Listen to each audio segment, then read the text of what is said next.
Баршаңызға қайырлы күн достар, менің арнама қош келдіңіздер. Бүгін біз осындай керемет фарштан және де түрлі көкөністерді қосып отырып котлет жасайтын боламыз. Бұл котлет өте дәмді әрі жұмсақ болып піседі.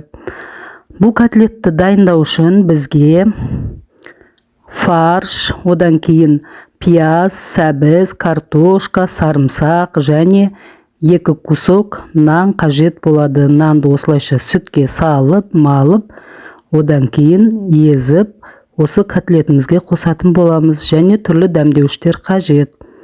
Мына көкөністеріміздің барлығын осылайша теркадан өткіземіз, өте ұсақтап, сөйтіп барлығын араластыратын боламыз. Мінекей, сәбізімді теркадан өткіздім. Жарты килограммдай фаршқа енді осы сәбізімді қосамын, одан кейін картошканы да теркадан өткіземіз, сөйтіп оны қосамыз. Одан кейін пиязды да теркадан өткіземін. Сөйтіп барлығын осылай қосамыз.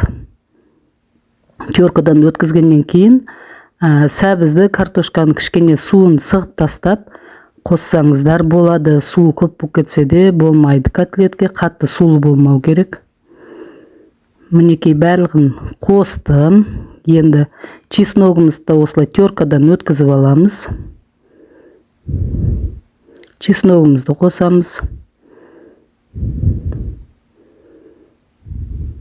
Мінекей енді нанымызды сүттен кішкене ажыратып, осылай езіп, қосып жібереміз. Нанды қоспай қойсаңыз да болады. Мен енді қосып көрейін дедім. Дәміне қарай тұз, қара бұрыш, қызыл бұрыш қосып, барлығын осылай жақсылап араластырып аламыз.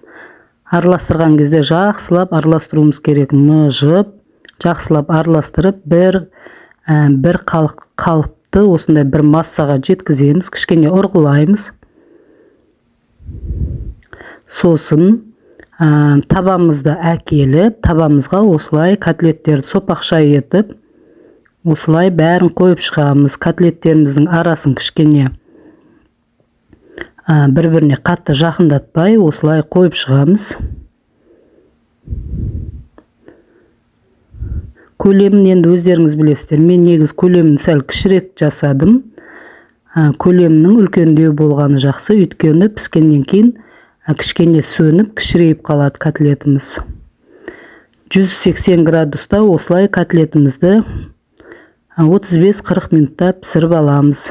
Қып-қызыл әдем болып піседі.